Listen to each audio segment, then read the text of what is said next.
এক্সিমা কি কখনো পুরো ভালো হয় নাকি আজীবনের রোগ? অনেক রোগীরাই আমাকে কোশ্চেন করেন, স্যার এক্সিমা কি ভালো হয় নাকি সবসময় এটাকে বয়ে বেড়াতে হবে? আসসালামু আলাইকুম, আপনাদের সাথে আছে আমি ডক্টর মশির মতিন। কাজ করছি ইন্টিগ্রেটেড মেডিকেয়ারে as a aesthetic and functional medicine হিসেবে। আজকে আমি আপনাদের সাথে একটি গুরুত্বপূর্ণ বিষয় নিয়ে আলোচনা করব, সেটার নাম হচ্ছে এক্সিমা। এক্সিমা রোগটি কি সারা জীবন বয়ে বেড়াতে হবে নাকি এটা ভালো হয়? এ ধরনের কোশ্চেন কিন্তু রোগীরা প্রায়ই আমাকে করেন যে স্যার এক্সিমাটা কি ভালো হবে? এই প্রশ্নটার ভিতরে থাকে ভয়, থাকে হতাশা, থাকে ক্লান্তি।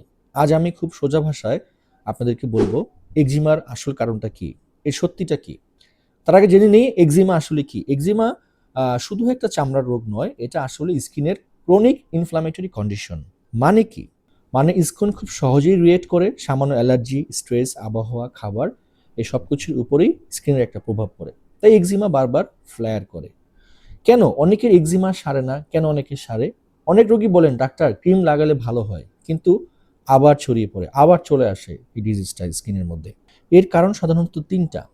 এক নম্বর কারণ হচ্ছে শুধু উপরে চিকিৎসা করা হচ্ছে কিন্তু ভেতর থেকে আসলে কি কারণটা জানা যাচ্ছে না। দুই, বারবার শক্ত স্টেরয়েড ব্যবহার করছি কিন্তু ভালো হচ্ছে না। তিন, কিছু ট্রিগার ফ্যাক্টর থাকে যেগুলো অবশ্যই চিহ্নিত করতে হবে, যেমন স্ট্রেস, ঘাম, সাবান এবং খাবার।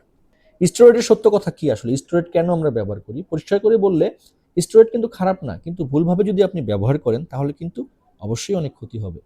শুরুতে চুলকানি কমে, লালচে ভাব থাকে, কমে আসে, রোগীরাও খুশি হয়, কিন্তু দীর্ঘদিন ব্যবহার করলে স্কিনটা পাতলা হয়ে যায়। এক্সিমাও অনেক সেন্সিটিভ হয়ে পড়ে এক্ষেত্রে, কমে আবার ফিরে আসে ভয়ঙ্কর ভাবে। এটাই স্টেরয়েড ডিপেন্ডেন্সি।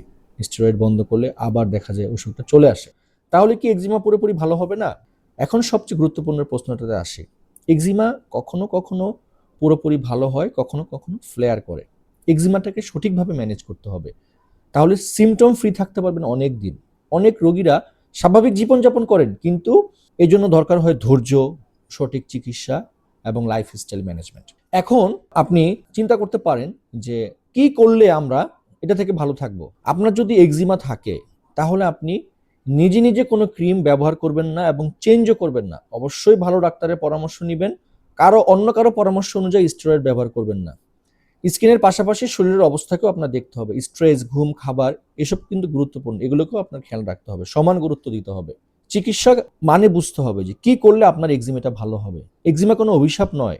ঠিকভাবে বুঝলে কিন্তু এ রোগের চিকিৎসা সম্ভব এবং খুব ভালোভাবেই এই রোগ থেকে মুক্তি পাওয়া যায়। তাই ভয় না পেয়ে সঠিক গাইডেন্স নিন, ভালো একজন ডক্টরের পরামর্শ নিন, সঠিকভাবে জানুন যে আপনার রোগটি কোথা থেকে হচ্ছে, এই এক্সিমাটা কোথা থেকে ডেভেলপ করছে। অনেকে স্কিনে আপনার এক্সিমার যে মলমগুলো আছে, আমরা যে মলমগুলো দিই, স্টেরয়েড দিই বা আদার যে মলমগুলো দিই, দিলে ভালো হয়ে যায় কিন্তু আবার চলে আসে। তখন অবশ্যই ডাক্তারকে ইনফর্ম করতে হবে যে কি কারণে আমার এই সমস্যাটা হচ্ছে। ডাক্তার তখন আপনার রুট কজটাকে আইডেন্টিফাই করবে, কি সমস্যার জন্য এই প্রবলেম হচ্ছে সেটাকে আইডেন্টিফাই করবে, এবং সেই অনুযায়ী চিকিৎসা দিলে আপনি অনেক দিন ভালো থাকবেন এবং সিমটম ফ্রি থাকবেন। আমি ডক্টর মশির মতিন এই ধরনের চিকিৎসা বহুত আগে থেকে দিয়ে আসতেছি। আমার প্রচুর রোগী এই ধরনের। আপনারা চাইলে আমার কাছে আসতে পারেন। আমরা এখানে ফাংশনাল বেস করে চিকিৎসা প্রদান করে থাকি এবং রুট কজটাকে আইডেন্টিফাই করি, যাতে আপনি সবসময় সুস্থ থাকতে পারেন এবং সঠিক একটা গাইডলাইন পান। তো যাদের এক্সিমা আছে তারা চাইলে আমার এই চেম্বারে আসতে পারেন। আমি ইন্টিগ্রেটেড মেডিকেয়ারে অনেকদিন যাবৎ কাজ করছি। আপনারা আসলে অবশ্যই উপকৃত হবেন এবং সঠিক চিকিৎসাটি পাবেন।